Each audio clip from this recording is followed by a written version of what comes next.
Example 2.6, a molecule of a substance has a permanent electric dipole moment of 10 to power minus 29 coulomb meter. क्या दिया बेटा, एक molecule का, छोटा सा एक मॉलिक्यूल का डायपोल मोमेंट कितना है, 10 to the power minus 29 coulomb meter. Yes, a mole of this substance, अभी ऐसा एक मॉलिक्यूल ऐसे 1 मोल लेने, कितने, 1 mole of this substance is polarized. Polarize का मतलब क्या है बेटा, कि देखो ये सब्सटेंस में से कोई मॉलिक्यूल था सपोज, उसको पोलराइज किया, इसका मतलब क्या, पॉजिटिव और नेगेटिव चार्ज को हमने सेपरेट किया हुआ है। यानी कि ऐसी सेपरेशन किए हुए मॉलिक्यूल्स जो कि बिहेव करेंगे डायपोल की तरह। देखो बेटा ये कैसा है, डायपोल है, ये भी डायपोल, ऐसे 1 मोल्स ऑफ मॉलिक्यूल्स जो डायपोल बन चुके हैं ऐसे, यानी ये जो डायपोल बनने की प्रोसेस, इसको क्या बोल रहे हैं अपने, पोलराइजेशन हो गया। देखो पोल सेपरेशन होना। यस,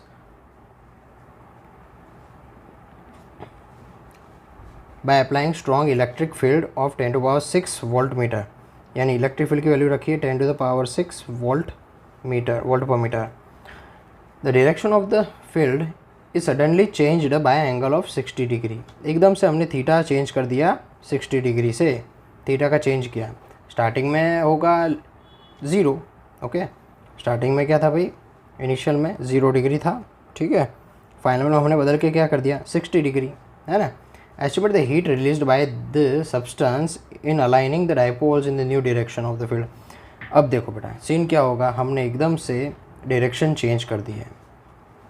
तो चलो समझो, पहले डायपोल इलेक्ट्रिक फील्ड के साथ थी, ये इलेक्ट्रिक फील्ड था, उसके साथ ही हमारी डायपोल ऐसे पड़ी थी, ओके, ये पॉजिटिव चार्ज था, नेगेटिव चार्ज था, ऐसी पूरी डायपोल 1 मोल वाली ऐसे पड़ी थी।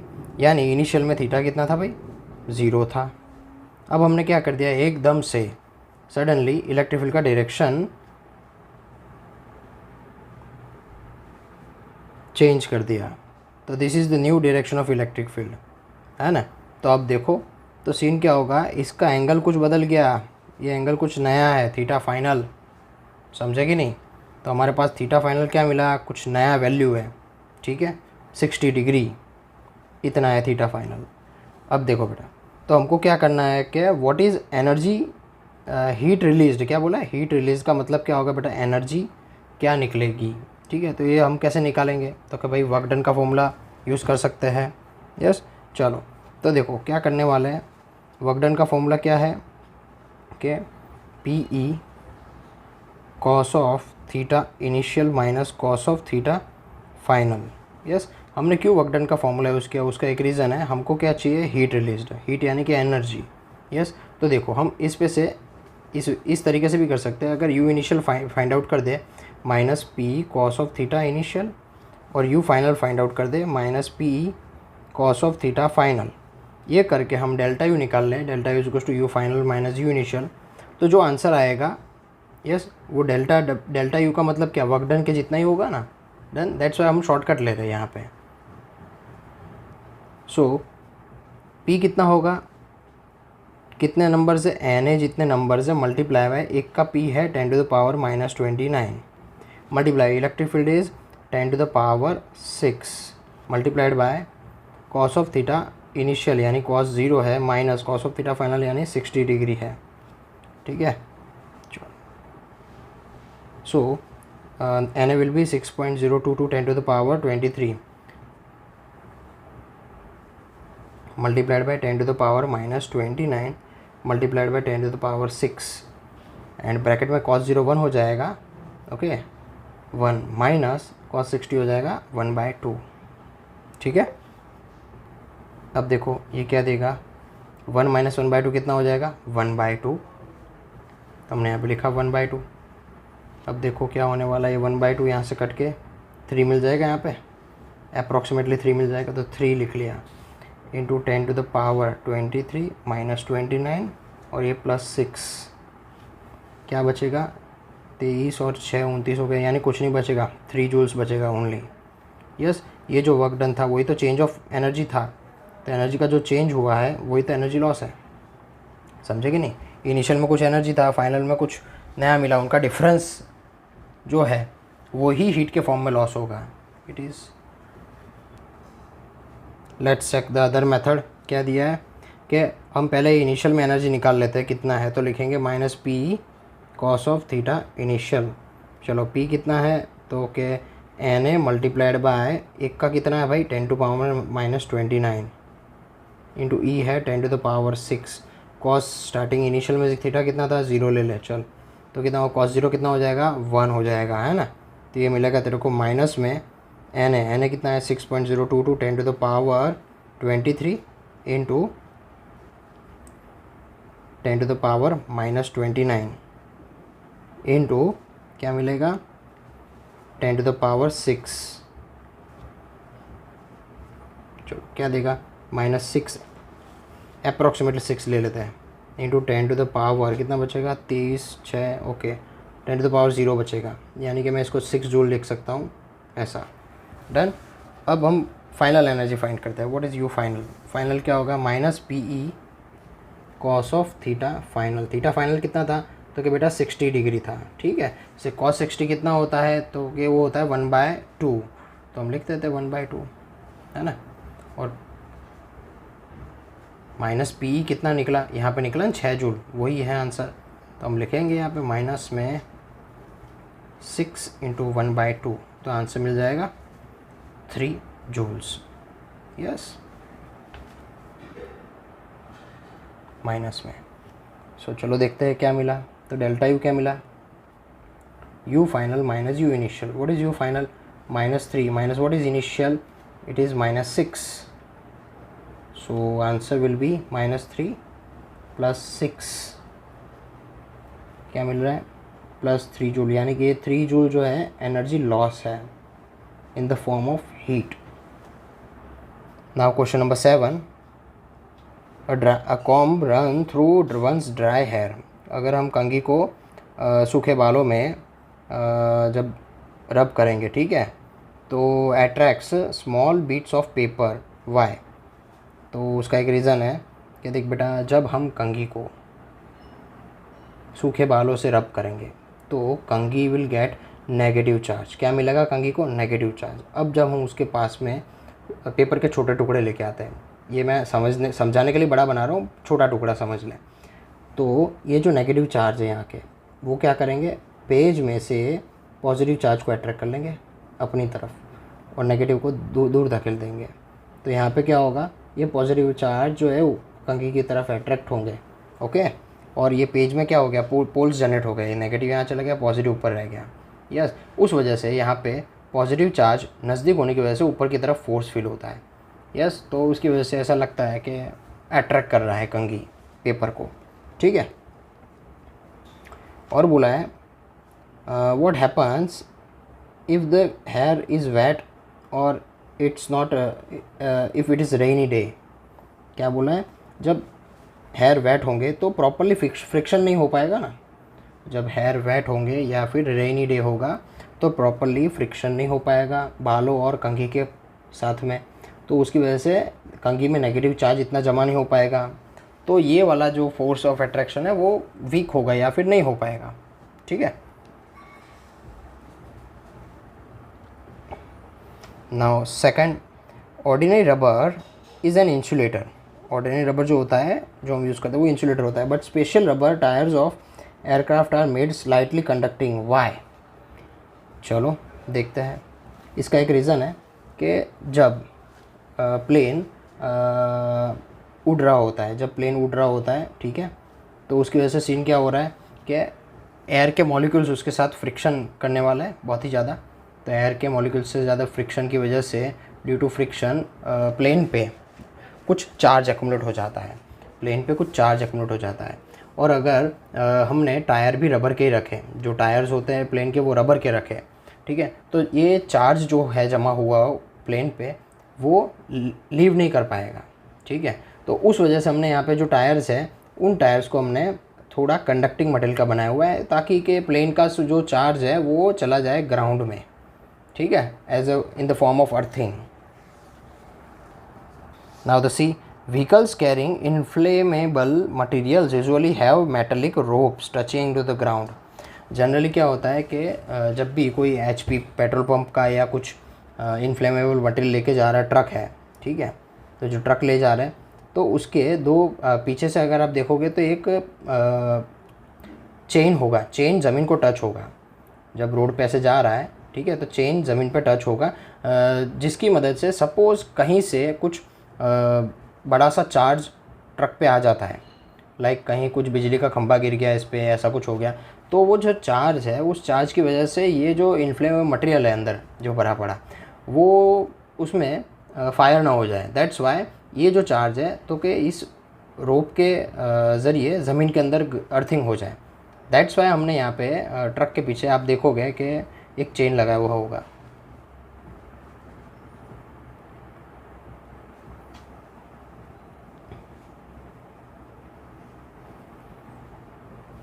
Now the last, a bird perches on a bare high power line and nothing happens.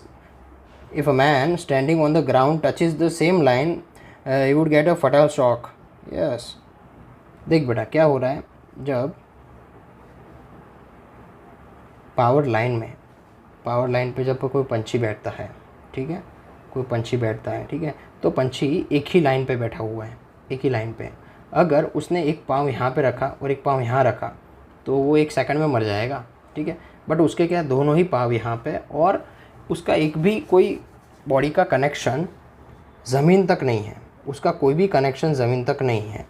अगर ये पंछी का कोई भी बॉडी का पार्ट सपोज़ या ग्राउंड को टच हो जाए, ठीक है, तो यहाँ से जो करंट फ्लो हो रहा है वो पूरा करंट इसके बॉडी में से होते हुए ग्राउंड में चला जाएगा, तब वो पंछी उड़ जाएगा, मर जाएगा।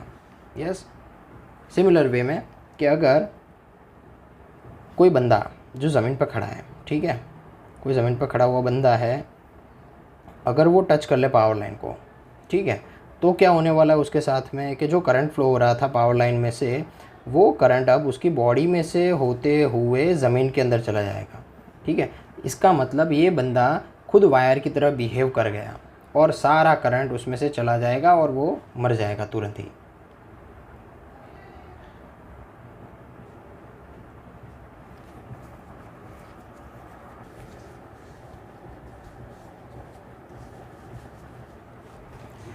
Question number 8. A slab of material of dielectric constant K has the same area as the plate of the parallel plate capacitor. Yes, एक parallel plate capacitor मान ले,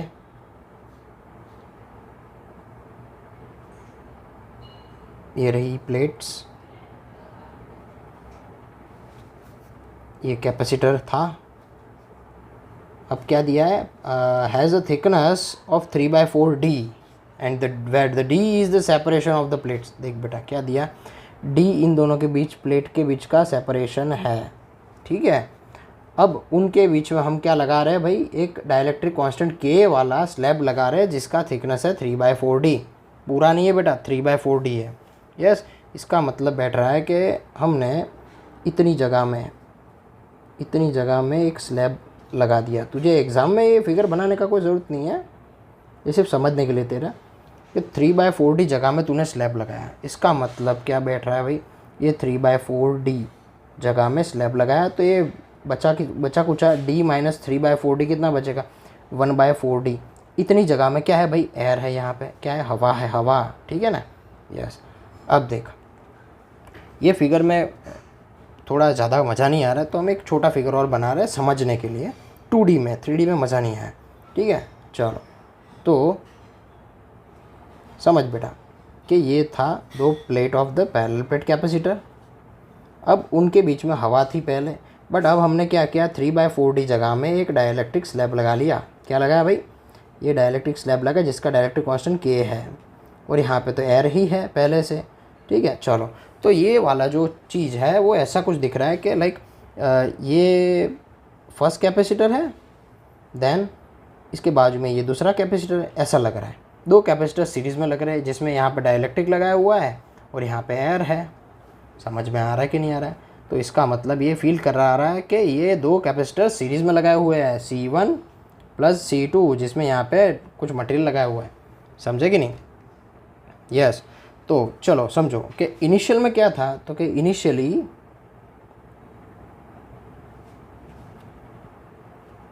क्या था, C0 जो होगा वो कुछ Q/V0 होगा। हाँ हाँ, ऑब्वियसली यही फॉर्मूला है, C is equal to Q by V. हाँ, अब देख हमने जो छेड़खानी की है इसके साथ में, ये दो चीज़ें लगा के, तो क्या सीन होने वाला है हमको वो समझने का ट्राई करता है कि चल भाई देख, हमारे पास अब दो कैपेसिटर सीरीज़ में लगाए हैं, तो जब हम सीरीज़ में लगाते हैं तो क्या होता है, voltage will be distributed. Voltage जो होता है वो डिस्ट्रीब्यूट होता है, हमको पता है यार फंडामेंट्स। तो टोटल वोल्टेज कितना होगा, तो क्या भाई पहले कैपेसिटर का वोल्टेज प्लस दूसरे कैपेसिटर का वोल्टेज। यस, सही जा रहे हैं। अब देख बेटा, V का फॉर्मूला होता है V is equal to E D. क्या होता है, V is equal to E D, वेद फॉर्मूला। तो हम उसको यहाँ पे यूज़ करने वाले हैं। चल समझ। तो पहले वाले में क्या होगा, पहले ई डी लिख दे, E D plus E D. अब देख बेटा, शांति से समझने का ट्राई कर कि पहला वाला यानी कि ये जगह में डिस्टेंस कितना है भाई, तो क्या 1/4D, यहाँ पे कर दे D/4। और इस वाले का कितना है भाई, 3D/4, कर दिया मैंने 3D/4। अब देख ये वाला जगह फर्स्ट कैपेसिटर यानी कि इसकी बात चल रही ये वाला, ठीक है ना, इसमें क्या है, अंदर कोई मटेरियल लगाया नहीं लगाया भाई, तो इलेक्ट्रिक फील्ड कितना होगा, पहले वाले जितना E0 होगा इनिशियल में जो था वो। अब यहाँ पे क्या होगा, इस जगह पे, यहाँ पे सीन क्या होगा, यहाँ पे तो हमने डाइलेक्ट्रिक कांस्टेंट लगाया कुछ मटेरियल K वाला, तो क्या हो जाएगा, E0/K हो जाएगा। समझा के नहीं, हाँ ईजी है। अब देख सीन क्या होगा, यहाँ पे ये मिल रहा है तेरा E0D/4 प्लस यहाँ पे क्या मिल रहा है, E0D इंटू 3/4K। यस, बन गया। अब देख क्या हो रहा है, यहाँ पे हम यहाँ से कुछ कॉमन निकालने का ट्राई करते हैं। क्या क्या निकलेगा, E0D निकल गया, D/4 भी निकल गया, अंदर कौन बच रहा है, 1 प्लस 3/4 ना 3/K बचेगा, ठीक है ना। चलो सिंप्लीफाई करते हैं, E0D/4, ये क्या मिलेगा, K प्लस 3/K। पता चला कि नहीं चला, है ना। चल देख, अब देख सीन समझ यार, ये E0D कौन है, ये तो इनिशियल वोल्टेज होगा, V0 is equal to E0D। हाँ हाँ होगा ही ना। चलो तो हमने इसको V0D की जगह लिखा V0, और ये मिल गया हमको नया वाला वोल्टेज। समझे कि नहीं। अब देख बेटा, नया वाला वोल्टेज मिल गया है, तो कैपेसिटेंस भी नया वाला तेरे को मिल जाएगा। नया वाला कैपेसिटेंस क्या होगा, C is equal to Q/V। समझे, है ना, जैसे कि हमने अभी यहाँ पे यूज़ किया था, C is equal to C0 is equal to Q/V0, ऐसा ही। चलो तो ये वोल्टेज का पूरा वैल्यू इसी के अंदर रख दे, काम तेरा हो जाएगा। देख Q रहने दिया, नीचे देख क्या है, वोल्टेज पूरा रख V0/4, अंदर क्या बचेगा, K plus 3/K।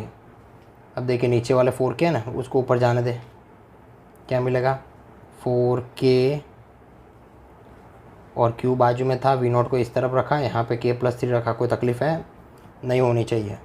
C is equal to this much. अब देखिए यहाँ पे ये Q/V0 क्या है, ये तो पहले वाला C0 है ना, देखिए क्या है, C0 है, तो यहाँ पे हम C0 लिख सकते हैं इसकी जगह पे, तो हम लिखेंगे 4K/K plus 3 into C0।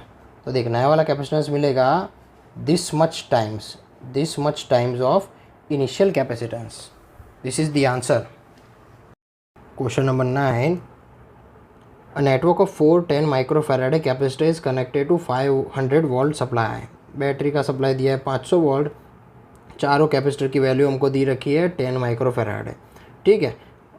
Determine equivalent capacitance of the network. Equivalent capacitance कितना है वो पता लगाना है, ठीक है। तो देख लेते हैं, सबसे पहले C इक्विवेलेंट मांगा है हमारे से, फिर क्या मांगा है, चार्ज ऑन ईच कैपेसिटर, हर एक कैपेसिटर में कितना चार्ज है वो पता लगाना है, ठीक है। चलो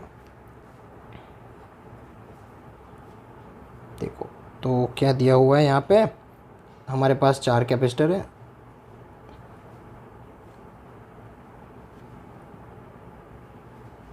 ऐसे, ये है C1, C2, C3 and C4 जो कि कनेक्टेड है यहाँ से बैटरी के 500 वोल्ट सप्लाई से।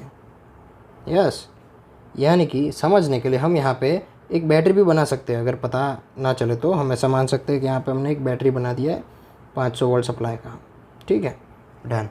तो अब हमको क्या पता लगाना है, इक्विवेलेंट कैपेसिटेंस कितना है। तो देखो बेटा, ये जो ऊपर वाले तीन हैं ये तो सीरीज़ में दिख रहे हैं, तीनों का सीरीज़ कॉम्बिनेशन C4 के साथ पैरेलल में है, ठीक है। चलो तो हम लिख सकते हैं C1, C2, C3 कैसे सीरीज़ में है, तो सीरीज़ के लिए क्या होगा फॉर्मूला, तो क्या देखा, कैपेसिटर के लिए कैसा फॉर्मूला आता है, सीरीज़ में 1/c = 1/c1 + 1/c2 + 1/c3 होता है, ठीक है। यस, तो यही फॉर्मूला हम यूज़ करेंगे यहाँ पे। सो फॉर सीरीज़ क्या रहेगा, 1/c = 1/c1 + 1/c2 + 1/c3। चलो कितना कैपेसिटेंस है, हर एक का 10 माइक्रोफैराड है, कितना है 10 माइक्रोफैराड। तो अभी हम सिर्फ 10 लिखते हैं, ऑटोमेटिकली लास्ट में माइक्रो लिख देंगे, 1/10। ओके, तो कितना मिलेगा, 1/c = क्या मिलेगा, 3 टाइम्स ऑफ 1/10, यानी c मिलेगा 10/3 माइक्रोफैराडे, है ना। ये c कौन है, इन तीनों का मिक्सचर, सीरीज कॉम्बिनेशन, ठीक है ना। चलो तो इसको मैं c' लिख लेता हूँ, c'। यस, अब देखो तो मैं इस डायग्राम को मॉडिफाई कर सकता हूँ, देखो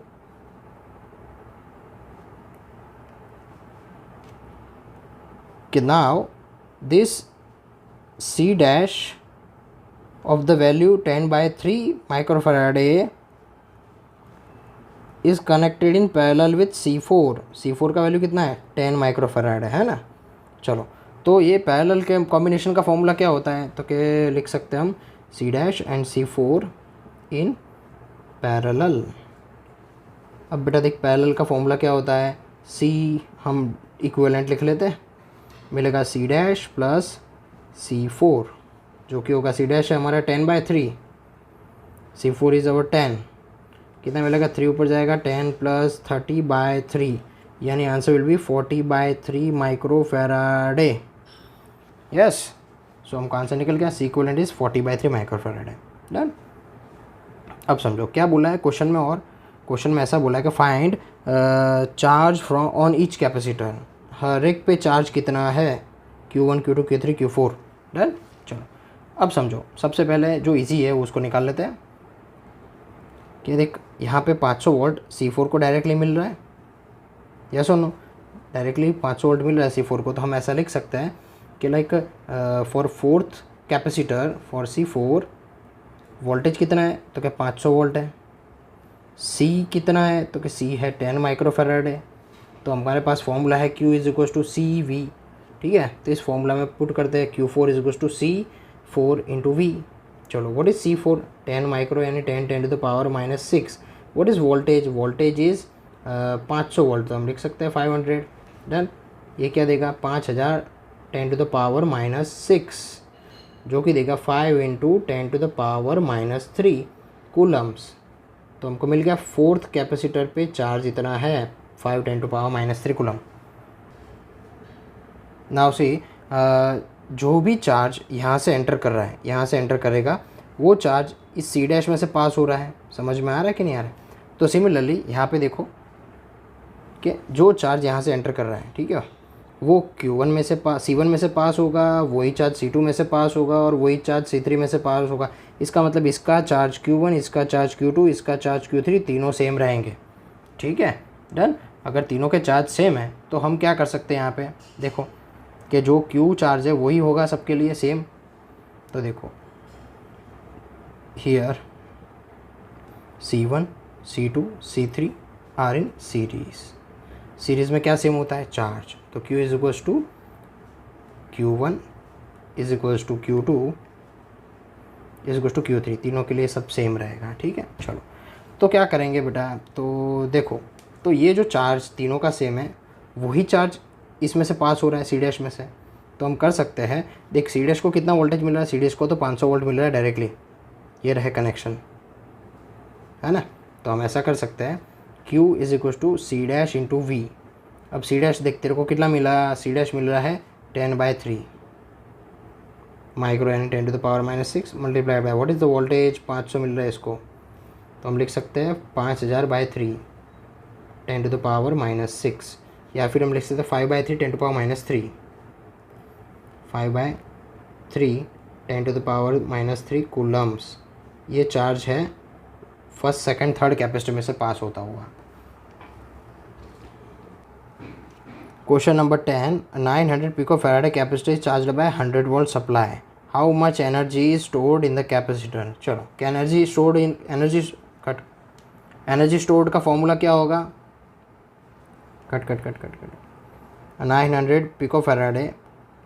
question number 10, 900 pico faraday capacitor is charge by 100 volt supply.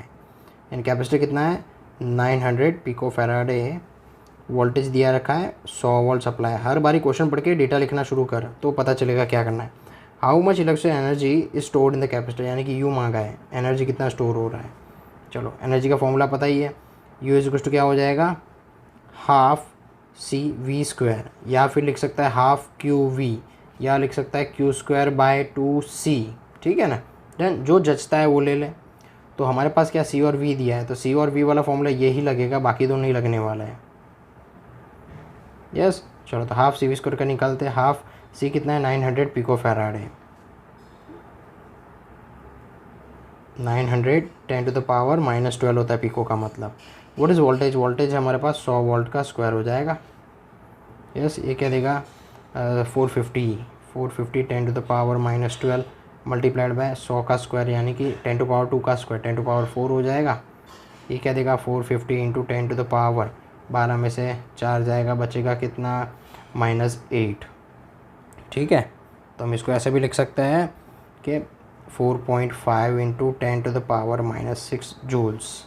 ठीक है, समझे कि नहीं, 2 पॉइंट्स हम यहाँ पे ले गए तो यहाँ की 2 पावर कट गई, 10 to power -6 joules. This is the potential energy stored inside the capacitor.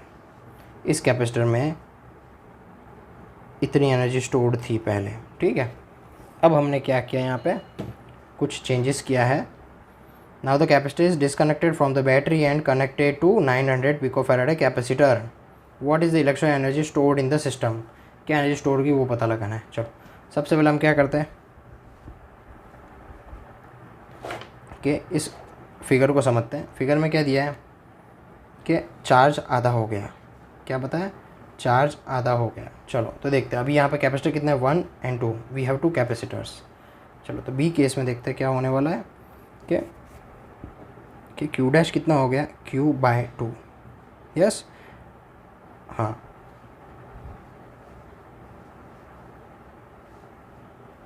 And as we know कि from the definition of capacitance Q is proportional to voltage, है ना। इसी वजह से लाया था Q is equal to C V, वही वाला डेफिनेशन है कि चार्ज अगर आधा होगा तो यहाँ पे पोटेंशियल भी आधा होने वाला है। ठीक है, तो समझो यहाँ पे क्या होगा V dash will be V/2। Clear है, डन। तो अब देखते हैं हमारे पास कितने कैपेसिटर, 2 है, एक ये वाला एक ये वाला, तो दोनों की एनर्जी होगी ऐड करनी पड़ेगी। ठीक है, चलो तो देखते हैं पहले फर्स्ट कैपेसिटर का देखते हैं एनर्जी कितना है half C V dash square. तो हाफ रहने दिया, सी कितना था 900 pico farad 900 10 to power -12। Voltage कितना हो जाएगा, पहले जितना था उसका आधा, पहले था 100 अब हो जाएगा 50 का स्क्वायर क्या देगा 450 into 10 to the power -12 multiply by 50 का स्क्वायर हो जाएगा 2500। यस चलो देखो ये आंसर क्या दे रहा है 450 multiply by 2500 1125000 10 to the power -12। Got it. अब देख बेटा -12 है 3 and 3 6 1.125 10 to the power -6 joules is the energy in one capacitor, इतनी रहेगी। अब देख तो टोटल कैपेसिटर टोटल एनर्जी कितना होगा सिस्टम का, तो क्या टोटल एनर्जी फाइनल में कितना होगा, तो क्या 2 टाइम्स ऑफ एक कैपेसिटर, 2 कैपेसिटर है ना इसलिए, है ना। तो कितना हो जाएगा 1.125 10 to the power -6 multiplied bye 2 double, है ना। तो मिल जाएगा मेरे को 2.250 10 टू द पावर -6 जूल्स। तो ये है फाइनल एनर्जी टोटल एनर्जी, है ना। ये कौन सी वाली एनर्जी है, बी केस वाली, यहाँ पे जो हो रहा है यहाँ पे कितनी एनर्जी, तो वो ये है। अब देखो क्वेश्चन में पूछा नहीं है बट हम कर सकते हैं समझने के लिए कि देखो अगर ऐसा बोले what is energy loss in this process, तो देख हम क्या करेंगे, एनर्जी लॉस का मतलब क्या, पहले कितनी एनर्जी थी, इनिशियल में इतनी एनर्जी थी और फाइनल में कितनी बची, इतनी बची, उन दोनों का सब्ट्रैक्शन करेंगे। तो डेल्टा यू जो है वो इनिशियल माइनस यू फाइनल करके देखो तो बच्चों वो एनर्जी लॉस होगा। पहले थी 4.5 10 टू द पावर -6 माइनस अब कितनी है 2.250 10 टू द पावर -6। क्लियर। चलो 10⁻⁻6 को बाहर निकाला, अंदर क्या बचा 4.5 माइनस 2.250, आंसर कितना मिलेगा वही 2.25 10⁻⁻6 joules. This energy is loss, ये एनर्जी क्या हो गया बेटा, लॉस हो गया है इन दिस प्रोसेस, ठीक है ना।